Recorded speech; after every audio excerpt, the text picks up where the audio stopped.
Well, good morning everybody and welcome to today's webinar, Staying Secure in the Cloud. This is the fifth in a series of 6 webinars brought to you by the Optimizing Business Broadband program. My name is Martin King-Turner and I'm an independent IT consultant from the National B2B Centre. And in the webinar today I'll be addressing some of the security issues with the cloud and providing some advice on how to stay secure when you are using cloud-based services. Now, as we go through the webinar, if you have any questions, please do use the questions box on the right-hand side of your screen.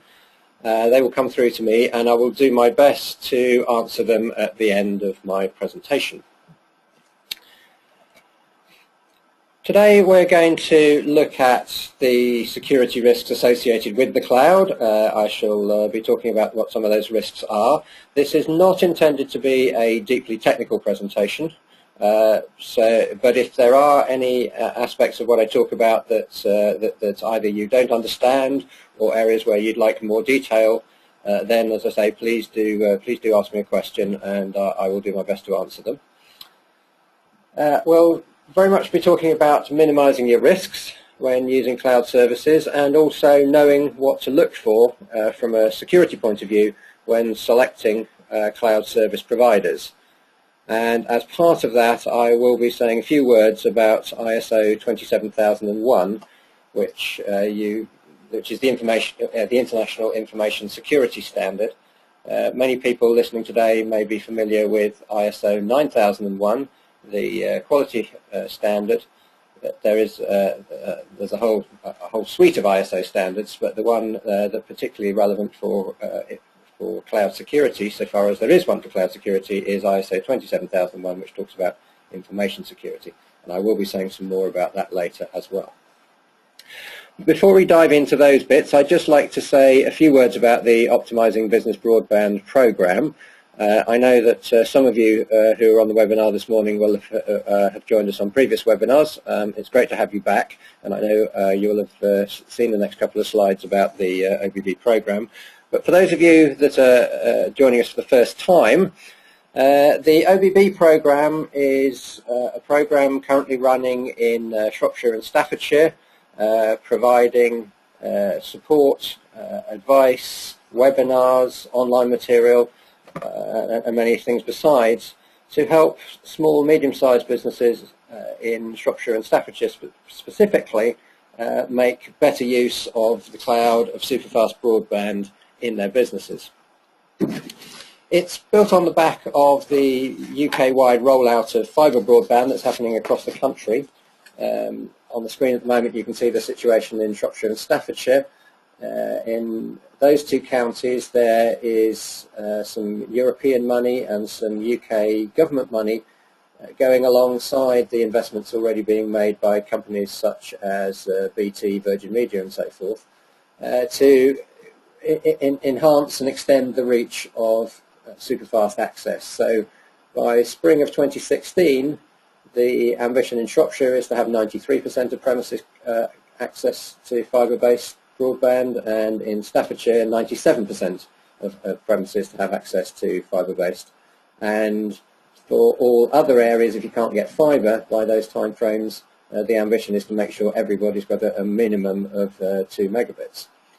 I'm not going to be talking about the actual connectivity and the broadband itself today, but if you do want to know more about that, and if you're in an area where maybe fibre isn't currently available, do take a look at the 2 websites at the bottom of the screen there, because they've got a lot of information about what the rollout plans are, and that's very much work in progress. It's happening as we talk. The Optimizing Business Broadband program itself is a European funded project, ERDF funding, based in Staffordshire and Shropshire. It runs until June 2015, and the ultimate aim of it is to demonstrate to businesses the business benefits of using fibre broadband, and the benefits are quite considerable, and I've covered many of those in previous webinars in this series. The program itself is covering 4 types of activities. There are a whole series of events going on There is, it says practical learning on the slide. It's basically, it's online material, articles and some really excellent workbooks for you to use, looking at many aspects of broadband, but also including aspects of digital marketing, so search engine optimization, social media, analytics and so forth. There is the opportunity for qualifying businesses to receive face-to-face, fully funded, i.e. free, consultancy support, and there's also opportunities for specialist areas of training. So if you want to know any more about any of those things, please do visit the optimizingbusinessbroadband.co.uk website. I guess you've already found it to register on today's webinar, but if perhaps you're catching up with this webinar afterwards, then please do take a look at that website. There's loads of excellent material on there, and also the full event schedule and everything else. And if you want to follow us on Twitter, then it's at OBBShropStaffs, and we're regularly feeding out information on the Twitter feed as well. Okay, let's start thinking about cloud and cloud security. And I'd like to start by considering where are the vulnerabilities. On the screen at the moment is a very simple, maybe a diagram of cloud. It's not meant to be technical. I did tell you today's webinar is not a technical webinar. And what we see is the typical components that we have in a cloud setup if we're using the cloud. So here we are. We have our laptops, we have our smartphones, we have our tablets, we have our desktops, we have our so-called devices that we attach to the cloud, usually via Wi-Fi, but could be via a cable, could be, in the case of a smartphone or a tablet, via a 3G or 4G data connection across a cellular network. And powering that are the servers, the databases, and all the things that we connect to that live in the data centers. Not on your premises, they're out there in data centers. And if we think about it, that gives us really sort of three areas that we need to consider when we're thinking about security. Firstly, there's the security under our control largely of the actual devices that we're using. So the security, what security measures do we, can we, should we put in place on our phones, our laptops, our tablets, our desktops. Then there's the security of the actual cloud network, and there's some considerations there. And then the bit that I'll be spending most time on is the security in the actual data centers themselves. So I'm going to look at security. We're going to break it down into three areas: the security around the devices, the security associated with the network, and the security in the data centers. Now, one of the key challenges, of course, is that the security on the devices is to a reasonable degree under our control as the users of the devices. However, the security in the cloud, in the network, and the security in the data centers are not under our control. We are reliant on others to put security measures in place. And that's where some of the concerns, some of the issues around how far and how much we can trust other people, the cloud service providers, the network providers. What measures can we take to get ourselves to a position where we trust what they are doing? And that's what I'm going to talk about. But before I do, let me just say a few words about the bits that are under our control, the aspects of security that are under our control. And this is the security on the actual devices that we have. And there's a few bits of good practice here, and you will have seen many of these. I'm sure you're using many of these.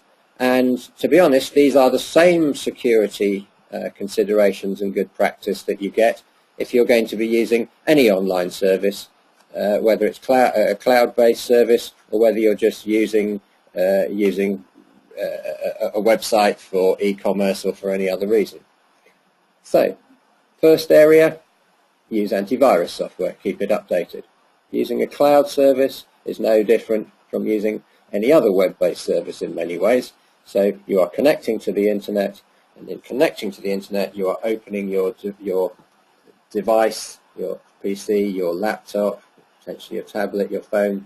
You are, by connecting it to the internet, exposing it to the possibility of malware, of phishing attacks, of all these kind of online security threats. You are exposing yourself and your device to them just by connecting to the internet. And that's as I say, that's nothing specific about cloud. That is about using the internet. So make sure you use antivirus software and make sure you use a firewall, and keep both updated. Most antivirus software, and indeed most firewall software these days, they keep themselves updated. So if you are using an antivirus software, there's many on the market, from Kaspersky, from Norton, from Symantec, from Microsoft, from many places. All of those keep themselves updated. Which one you use is beyond the scope of this webinar. Maybe something, if you really wanted to delve into that, maybe something that would be the subject of some face-to-face support through the ABB program. But my point on today's webinar is, please make sure you use one. Do have some antivirus software and do have a firewall installed on your device. Also, make sure you use strong passwords. And what is strong password? A strong password is a password that's a little bit more difficult to crack. The advice I would give is make sure it has at least 8 characters in it. Make sure you're using a mix of uppercase, lowercase, numbers and symbols in your password. Please do avoid the very obvious passwords. Passwords that are just words that can be found in a dictionary. They are very, very easy for hackers to crack, because what hackers do, one of the things they do is, and they do this in an automated way, is they will actually they take a database of all the words in the dictionary, and they have software which will just run through those words and try them against people's accounts.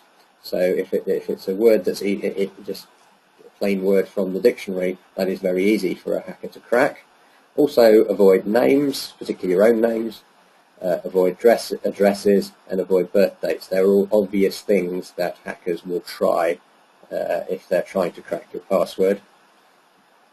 The next point, avoid using the same password for multiple services. That is definitely the best advice I can give you. However, I do recognise that is sometimes a little bit challenging, because I don't know about you, but I certainly find that pretty much every day I've probably got some new system that wants me to register and log in and create a password, and before you know it, you've got dozens and dozens and dozens of passwords, which become quite a challenge to manage. What I would say is that there is password management software out there. Many of the antivirus suites come with password management software, and browsers are also able to cache passwords. If you do use those, some of them are very good, do make sure that your master password for that for the password store is absolutely a strong password, definitely conforms to all the good practice that I'm talking about here, and is different from any of the passwords that you use on a day-to-day basis. Because if you are using that kind of software to store your passwords, then that master password is the key to everything. If somebody gets hold of your device, somebody cracks your master password, then they will have access to everything that you've stored passwords for. So that master password is really, really important. We keep it secure. And my final piece of advice is to change it regularly. I would say at least every 90 days. Many systems will force you to do that anyway, but if they don't, please do change your passwords regularly. And The final piece on this slide is the same as using any other online system, so do beware of deceptive emails, websites, texts, phone calls. There are hackers out there who do the so-called phishing scams, where they will send you emails purporting to be from a bank or from HMRC or from all sorts of places, trying to get you to go to fake websites and encourage you to enter your username and password. And what they're doing is they are recording those, and they will then use those later to try and gain access to various systems that you may be registered for. So please remember that when you're using cloud-based service, it's another online service, and all the good practice that relates to your devices and your passwords applies absolutely to cloud services as much as it does to any other online service. The second area then I'd like to talk a little bit about is the network. Now, as I said in the beginning, we don't control the network. So we have to look for evidence that the cloud service provider is providing the service in a secure way to us across the network. And what that means is that ideally what you're looking for is that the connection between your device and the cloud service in the data center is encrypted. The reason that's good, the reason encryption is good in the network is that there are people who spend their time monitoring the traffic on network. The technical term is sniffing, and what they are doing is they are looking at the information that is flowing across the network. And information that is not encrypted is actually visible. You can actually see it, you can actually read it. And if it's unencrypted connections to the cloud service, and you are doing things such as entering your login name or your password, if anybody is monitoring that network connection, then, and it's not encrypted, then they will be able to see in plain text, they will be able to read your login name and your password. And clearly that's not what we want to happen. So if you are using a cloud service, then you should definitely be looking for the fact that that cloud service is connected via an encrypted connection. And you can tell that because you will see you have a couple of visual clues in your browser. The first clue is that you will see the padlock icon. This screenshot is from Google Chrome, but whether you're using Chrome or Internet Explorer or Firefox or pretty much any other browser, if you have a secure encrypted connection, the padlock icon will be displayed somewhere. So look for it, and if you see it, that's what it means. It means it's an encrypted connection. The other way to tell is in the actual URL, in the actual address that's being displayed in the browser. If you have an unencrypted connection, it will start with http:// and then //www or whatever, .nb2bc.co.uk or whatever it is. If it is a secure encrypted connection, it will read HTTPS, S for secure, and that S is extremely significant because if it's an HTTPS address, that means it is a secure or encrypted address, and that is what you should be looking for in any cloud service that you're connecting to.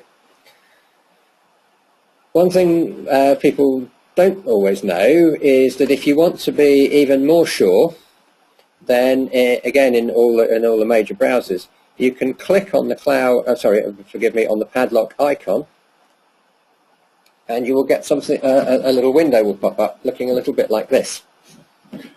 Now, it's got lots of technical information in there. But one of the things that you can look for is this piece here about the so-called certificate and the identity. And what that is telling you is that in this case it's a nice green icon, and it says the identity of Microsoft. The site from this screenshot is Microsoft Office 365. So it's telling you the identity of Microsoft Corporation at Redmond, Washington has been verified, and so we're in good shape. So basically what you're looking for,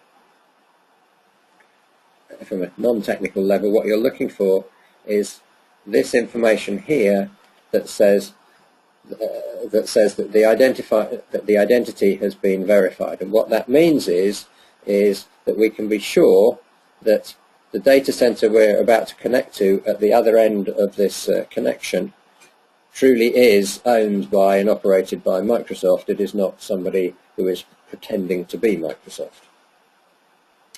You also get technical information about what type of encryption is used. It will tell you information about when you last visited the site, and you can get lots of other more technical information when you click the padlock icon. But the one I want to highlight for this morning's webinar is this one about verifying the identity, because that's the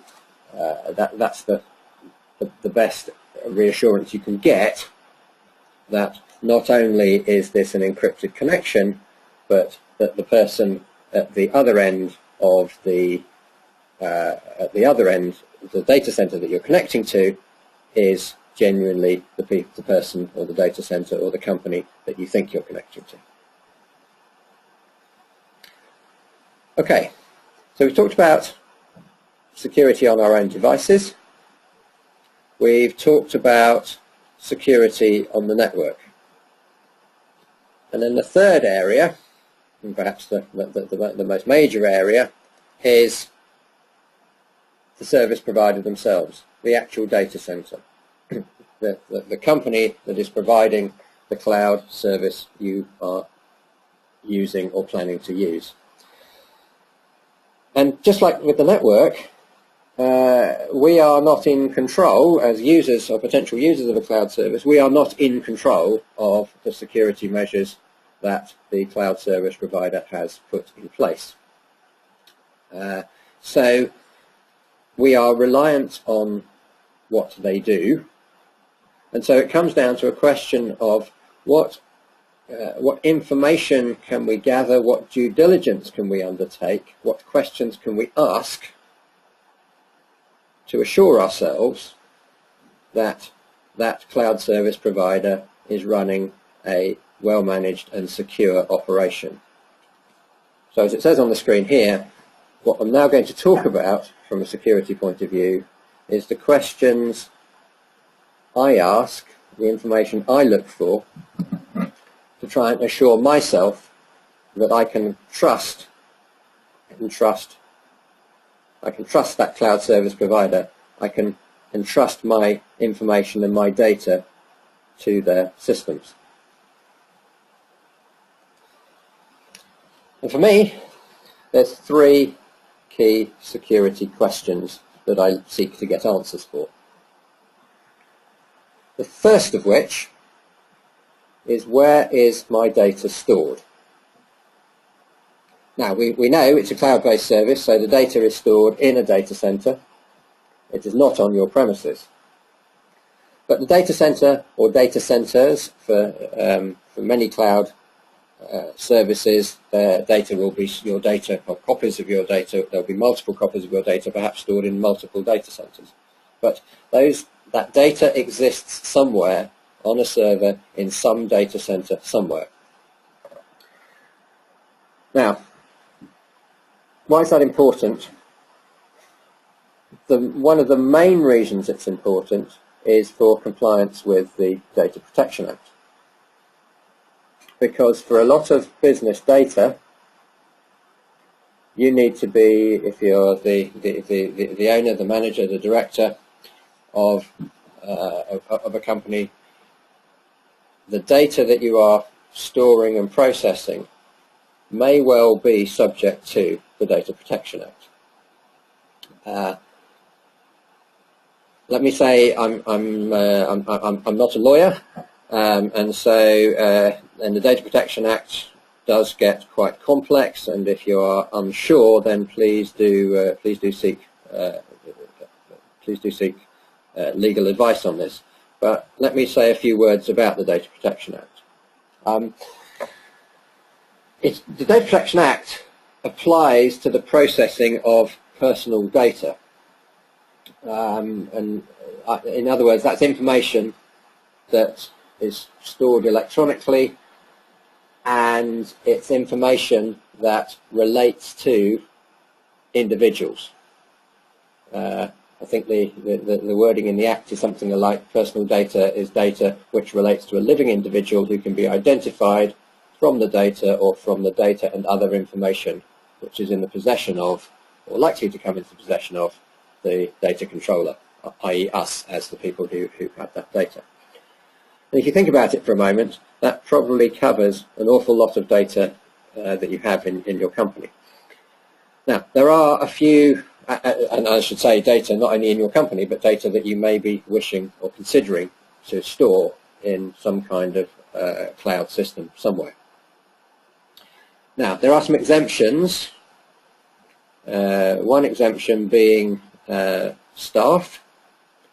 So if the data you are thinking about is data about your staff that you keep for HR purposes or for payroll purposes, then that is actually exempt from the Data Protection Act. Accounts and records information, so it is also exempt. So if you have data that you keep for the purpose of keeping accounts, that is also exempt. And also data which is only used for advertising or marketing or PR is also exempt from the Act. So in reality, quite a lot of data, the day-to-day data that small businesses have, may well be exempt from the Act. But although it seems quite clear, in reality it's not always quite so clear, and different courts have taken different views as to how broad or narrow the definition is. So my advice would always be to play safe, and by playing safe we think that we may have data that is subject to the Data Protection Act. If the data is subject to the Data Protection Act, then there are a number of principles in the Act which you have to comply with legally. There's 8 in total. The 2 that are most relevant for today's discussion are the 2 that are on the screen there. Firstly, if you have data that's subject to the Data Protection Act, you have a legal obligation that that data must be safeguarded by technical and organisational measures against unauthorised access and loss or damage. And you also have a legal obligation that that data must be safeguarded and not transferred to countries outside the European Economic Area unless adequate safeguards are in place. And this is where it comes back to, when we're thinking about cloud, then if we think about it, this data is no longer on our premises. So it is, so far as the Data Protection Act goes, it is transferred, it is being stored in the data center, and therefore you need to know actually where that data center is. To comply with that last point, must be safeguarded, not transferred to countries outside the European Economic Area unless adequate safeguards are in place. So you need to know where it is, and you also need to be assured that the data is safeguarded by technical and organisational measures. So far as the compliance with not transferring outside the European Economic Area is concerned, unless adequate safeguards are in place, then the key question, the key thing you need to know about where your data is stored is whether it's in the UK, whether the data centre that your cloud service provider uses or operates is in the UK, whether it's in the EU, whether it's in something called US Safe Harbour or other.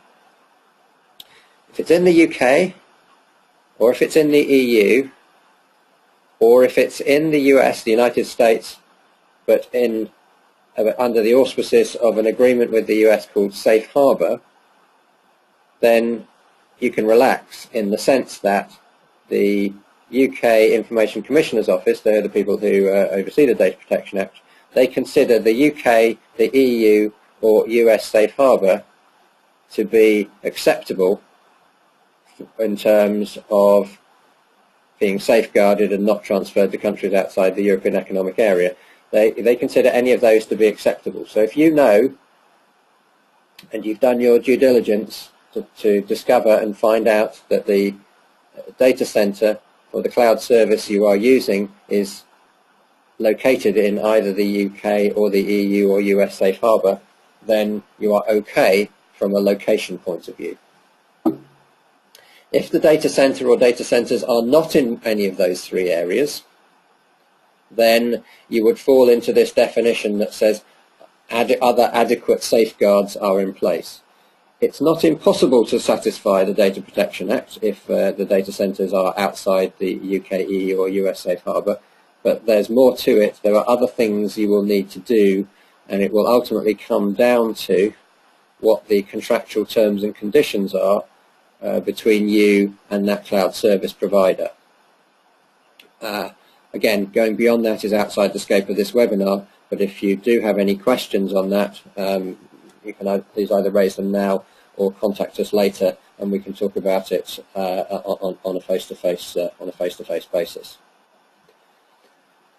But the net of all of that is knowing where your data is stored, asking your cloud service provider, finding out from your cloud service provider where your data is going to be stored is extremely important.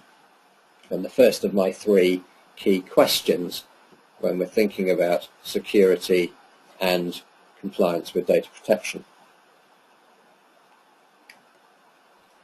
If you want to know more, more detail about what I've just talked about and hear it and read it directly from the government, from the Information Commissioner's Office, who are, as I say, the part of the UK government who are responsible for administering and enforcing the Data Protection Act, then there is a publication that's on the screen there, Personal Information Online Code of Practice. If you search for the ICO Online Code of Practice, you will find it.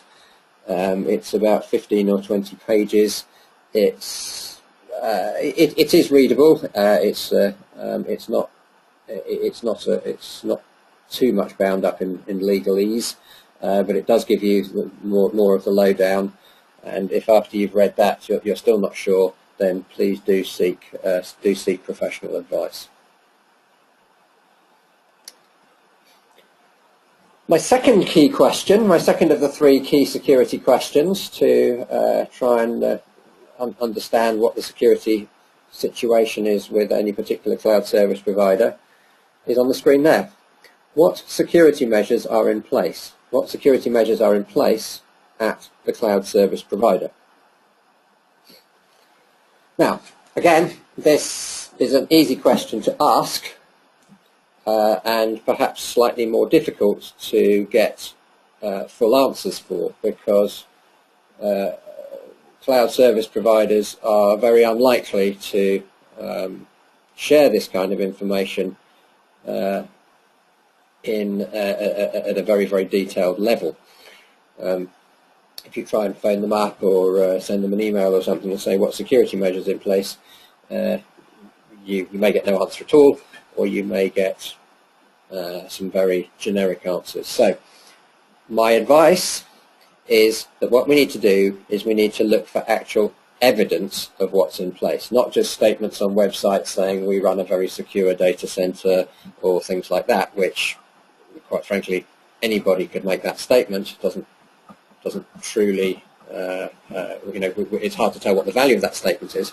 So what we're looking for is hard evidence that the cloud service provider takes security seriously and has appropriate security measures in place.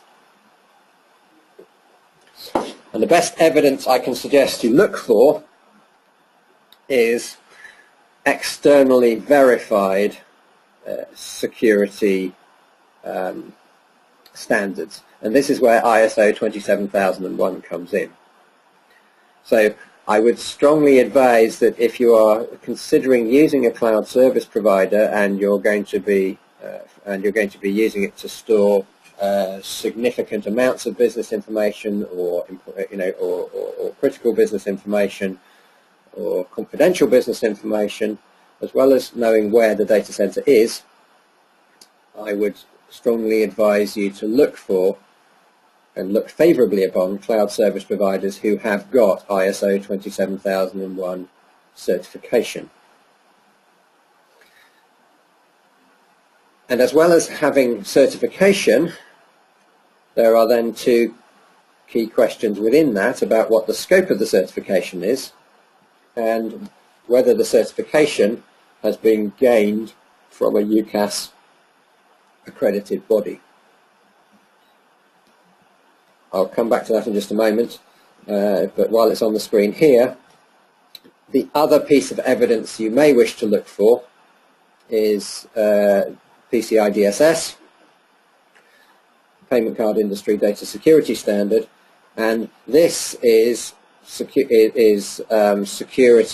endorsement for cloud service providers that are providing financial processing type services. So if you are using somebody as a payment service provider or somebody to handle that kind of financial data, then PCI DSS is the thing to look for.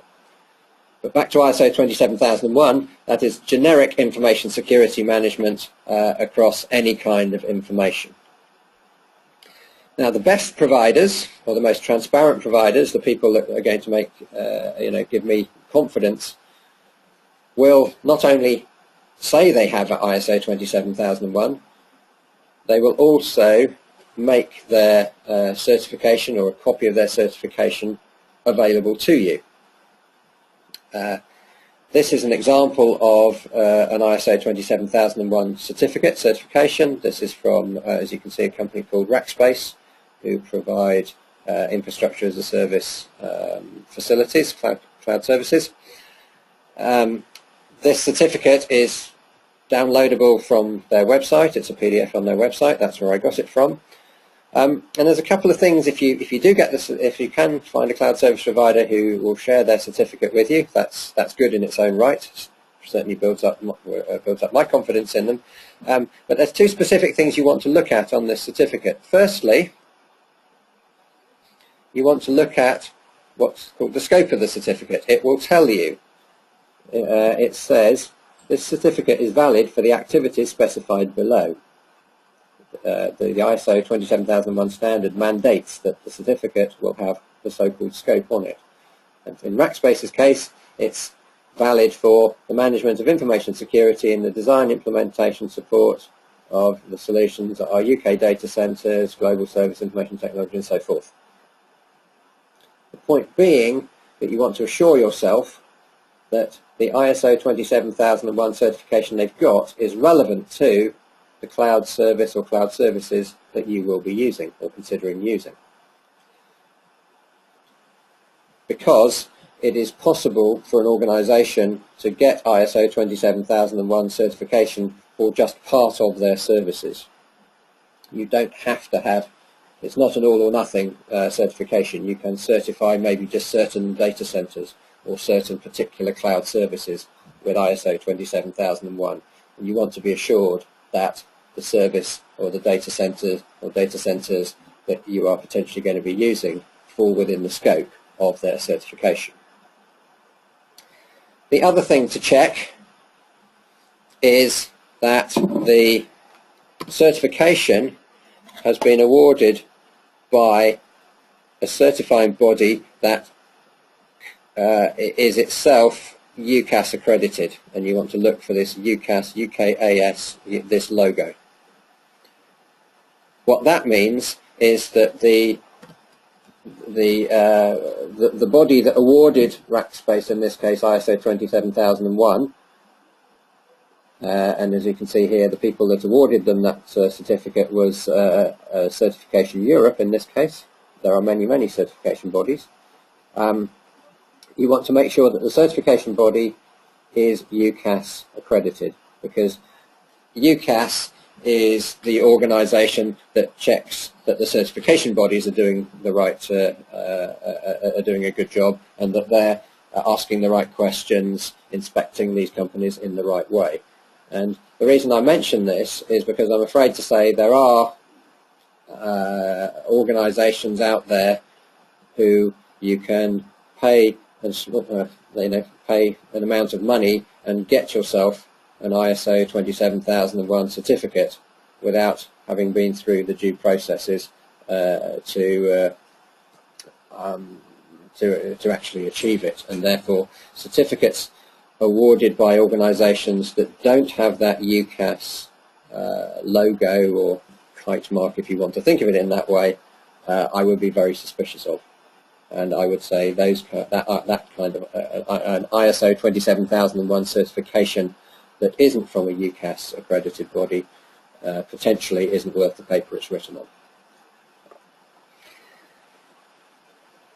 To give you just a little flavour about the areas that ISO 27001 encompasses, they're on the screen now. We could spend a whole hour talking about these. I'm not going to, but I want to give you the flavour that it's actually quite a comprehensive set of security measures and controls that ISO 27001 requires a company to have. There's over 130 of them, and it's not just there's some of perhaps more obvious ones, so things like the physical security, who can and can't get into the data center, things like the communication security, we talked about encryptions on the network, things about operation security, so how do they, when they're operating the data center, ensuring they do it in a secure way. So some obvious ones, but it goes much wider than that. It also talks about the security checks made for their staff. It talks about encryption. It talks about how the assets, how the computers and servers are managed.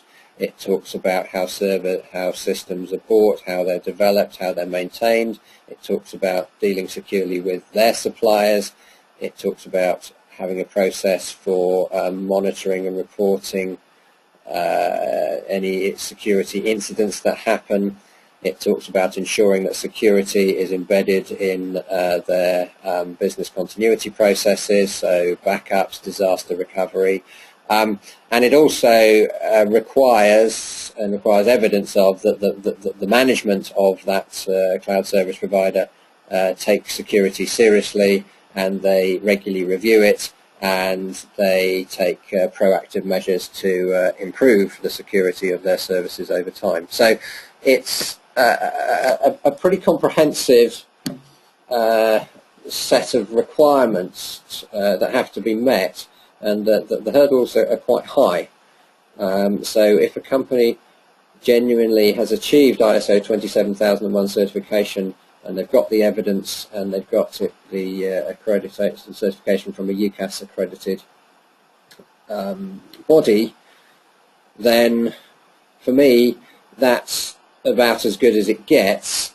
That's as much as you can expect to try and look for to assure yourself you're looking at a secure cloud service provider. And I would definitely suggest that for business cloud services, looking for and using and selecting ISO 27001 accredited suppliers is something I definitely advise people should be doing. And then my third and final question around security is, who owns the data and who has access to it? They sound like simple questions, in many ways they are, but what I'd be looking for here is clear statements by the cloud service provider in their terms and conditions, in their contracts, clear statements on data ownership, and in particular statements that the data is owned by you. So your data, if you store any information, if your information in their cloud service, that data is clearly, contractually and legally owned by you, not by the service provider. And another clear statement that should that contract be terminated for any reason by you or by the service provider, then you will have access to that data. You will have some ability, you will certainly have the legal right, and you will have the ability to retrieve that data in some format. Similarly, on data access, I would look for clear statements that you always have access, that the provider's access is clearly as restricted as possible.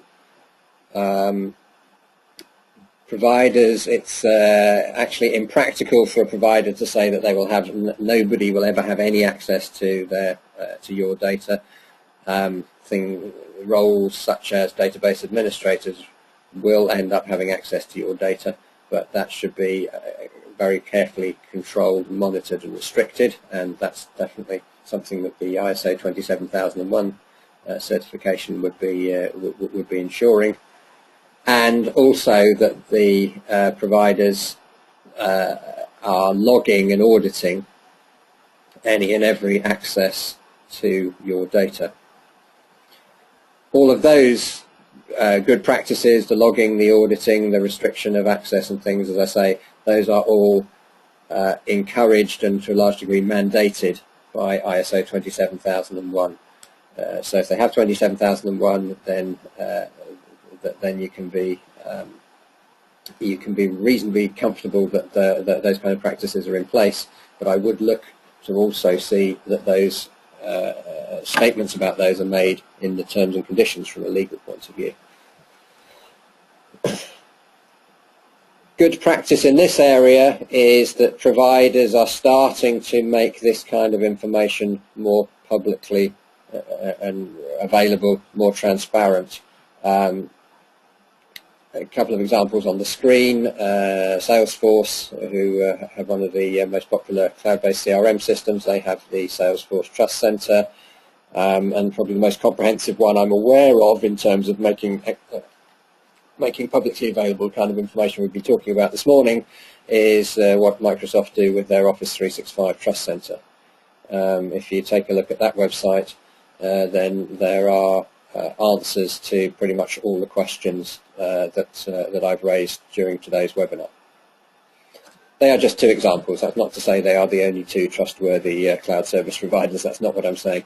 But what I am saying is that I certainly look favourably upon cloud service providers that seek to proactively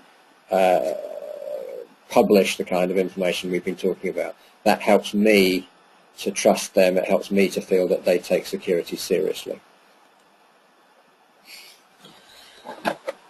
One other thing I would like to just flag up at this point is the so-called service level agreements that cloud service providers will have. This is what's often in the small print, or it is in the small print, the bit that it's always a bit tempting to just tick the yes, I've read the terms and conditions box and move swiftly on.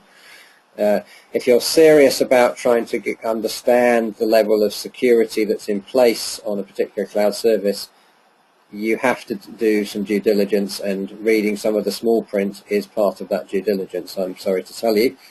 But in the service level agreement you will find it's not just security information, because you'll find the billing, the invoicing, cancellation and all those things, but you will also find in there, or you should find in there, if it's a well-formed service level agreement, the statements that I was referring to on the last slide about data ownership, about access, about hopefully some information about their backup procedures, about data loss, code, data ownership, privacy, licensing, all those kind of things. So do take a look at the service level agreement, because this is where a lot of the information that we need to get our heads around to try and assess a particular cloud service provider's security setup, a lot of it is in this service level agreement in the small print. And one thing I do encourage people to look at is what kind of, it says here, results guaranteed. So what kind of provision will that cloud service provider make? What kind of statements do they make if they fail to live up to any of the commitments that they make in the service level agreement?